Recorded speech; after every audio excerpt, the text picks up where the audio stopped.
यह रहा आपका स्क्रिप्ट पूरी तरह से रीराइट करके ज्यादा स्मूथ और ड्रामेटिक अंदाज में। मैं आपकी ये शर्त किसी भी हालत में नहीं मानूंगा। मैं मेहर से शादी नहीं करूंगा। आप ये शादी सिर्फ अपनी जिद की वजह से करवाना चाहते हैं। दोस्तों, कहानी अब एक ऐसे मोड़ पर आ चुकी है जहां हर रिश्ता बिखरता हुआ नजर आ रहा है। अभीरा आखिरकार विद्या का सच सबके सामने लाने वाली है। एक ऐसा सच जो अरमान और पूरे परिवार को हिलाकर रख देगा। मायरा ने अब जिद पकड़ ली है कि उसके पापा अरमान मेहर से ही शादी करें।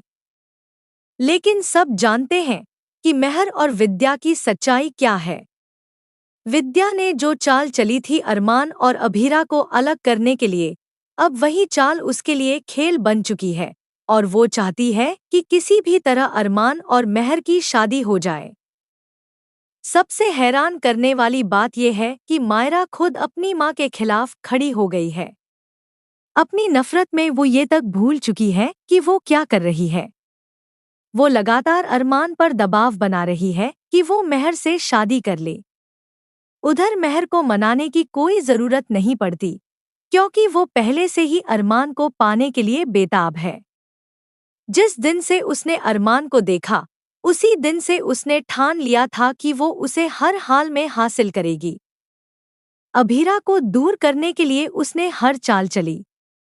अब मेहर भी इस शादी के लिए तैयार हो जाती है, लेकिन तभी दादीसा का गुस्सा फूट पड़ता है। वो साफ कह देती है कि अरमान कोई बच्चा नहीं है जो कोई भी उसका फैसला ले ले। उसे अपनी जिंदगी का फैसला खुद करने का हक है।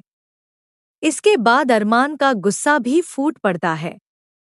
वो साफ शब्दों में कह देता है कि वो किसी भी कीमत पर मेहर से शादी नहीं करेगा। लेकिन मामला यहीं खत्म नहीं होता। मायरा हद पार कर देती है और अपनी ही मां के लिए गलत शब्द इस्तेमाल करती है। वो अभीरा की इज्जत करना तक भूल जाती है। ये देखकर हालात और भी बिगड़ जाते हैं। आने वाले एपिसोड्स में जबरदस्त हाई वोल्टेज ड्रामा देखने को मिलने वाला है। सबसे बड़ा ट्विस्ट तब आएगा जब मायरा को पता चलेगा कि उसकी मां अभीरा उससे मिलने आई थी। विद्या एक बार फिर अभीरा पर इल्जाम लगाएगी, उसे बुरा-भला कहेगी और घर छोड़ने को कहेगी। लेकिन इसी दौरान वो अनजाने में ये राज खोल देगी कि उसी ने अरमान और अभीरा को अलग किया था। बस यहीं से कहानी पलट जाएगी। अभीरा को सब समझ आ जाएगा कि उसके साथ क्या खेल खेला गया था। अब वो चुप नहीं बैठेगी। वो सबूत लेकर आएगी, ये साबित करने के लिए कि वो अपनी बेटी से मिलने आई थी। लेकिन विद्या ने उसे रोक दिया। अब सच सामने आएगा और विद्या का असली चेहरा पूरे परिवार के सामने बेनकाब होगा। तो दोस्तों, क्या आप तैयार हैं इस बड़े खुलासे के लिए? हमें कमेंट में ज़रूर बताएं और ऐसे ही लेटेस्ट टीवी अपडेट्स के लिए चैनल को सब्सक्राइब करना न भूलें।